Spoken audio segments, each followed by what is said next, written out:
भारत का जो इस वक्त परेशानी का सबसे बड़ा कारण है वो ये परिस्थिति है सर। देखिए हमारा जो घटा है जीडीपी वो सबसे ज्यादा है। मैं अपनी बात को हल्का नहीं करना चाहता कि वित्त राज्य मंत्री अनुराग ठाकुर ने 17 मार्च को कहा था कि कोविड-19 का भारत की अर्थव्यवस्था पर कोई असर नहीं पड़ेगा।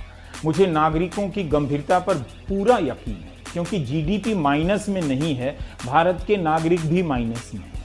उनकी चेतना पर बर्फ जम गई है, तभी तो चैनलों के जरिए एंकर आपके खून में उबाल पैदा कर रहे हैं।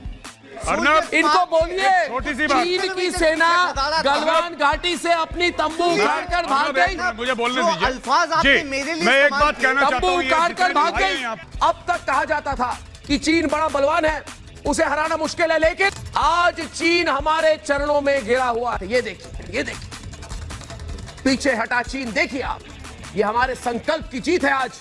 लेकिन जिसके शरीर में चीन का नकली खून बहता है वो चीन के यार है और देश के गद्दार है। ये गिरगिट है, चीन का घमंड मिट्टी में मिल गया। अब इन गिरगिट के गुनाहों का हिसाब होगा, जरूर होगा। आइए भारत के मुख्य आर्थिक सलाहकार केवी सुब्रमण्यन के बयानों में आए क्रमिक परिवर्तन पर दृष्टिपात करें, यानी हिंदी में देखें। 4 मई को केवी कहते हैं कि कोविड के असर के कारण जीडीपी प्लस में रहेगी, 1 या 2% प्लस। ब्रिटेन का लॉकडाउन कम सख्त था, मगर वहां भी 22% की गिरावट आई है।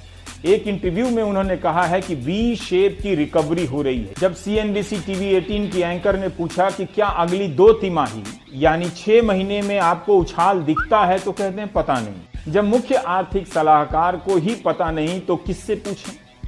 अभी तक वित्त मंत्री और वाणिज्य मंत्री ने 24 घंटे हो जाने के बाद भी जीडीपी पर कोई बयान नहीं दिया है। कम से कम चीन की किसी कंपनी को ही बैन कर देते, एंकरों में जोश आ जाता, मेरी आवाज में खनक आ जाती। Suddenness. In one move, we wipe out 59 Chinese apps. और फ्यूचर में जीडीपी का कोई बहुत ज्यादा उपयोग नहीं होगा। आप सोच रहे होंगे कि वक्ता क्यों नहीं आए अभी तक, ताकि गर्माहट पैदा करें। 20-25 आ जाते स्क्रीन पर और लाखों लोग यूट्यूब पर जाकर देखने लगते। एक मिनट भाई साहब रिलैक्स। हाँ भाई साहब रिलैक्स करो। सुनो आप, मेरे अनुमति के बिना नहीं बोलेंगे कोई। मेरे अनुमति के बिना कोई नहीं बोलेगा। मेरे अनुमति के बिना कोई नहीं बोलेगा। तौसीफ, ये मेरा प्रोग्राम है, ये मेरा प्रोग्राम है। मेरे प्रोग्राम में मेरे अनुमति के बिना आप नहीं बोलेंगे। वक्ताओं के भरोसे आप ना बैठे, वो आ भी जाएंगे, लेकिन कथा तो सुनिए जो सुना रहा हूं। अभी आपको कुत्ता पालना है, गाय पालनी है, मोर पालने हैं, खिलौने बेचने हैं, आत्मनिर्भर बनना है। साथियों, हमारे चिंतन का विषय था खिलौने और विशेषकर भारतीय खिलौने।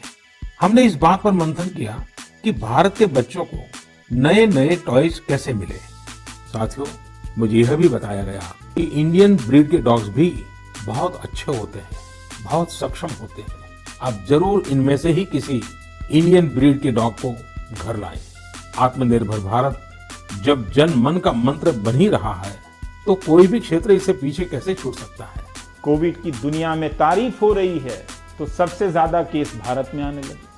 5 अगस्त को अयोध्या में नए भारत के उदय का अनाउंसमेंट हो गया, तो जहाज ही उतर गया आसमान से। दुनिया की बड़ी अर्थव्यवस्थाओं में सबसे ज्यादा गिरावट भारत में दर्ज की गई है। केवी सुब्रमण्यन ने इनमें से ब्रिटेन को चुन लिया कि वहां भी 22% की गिरावट आई।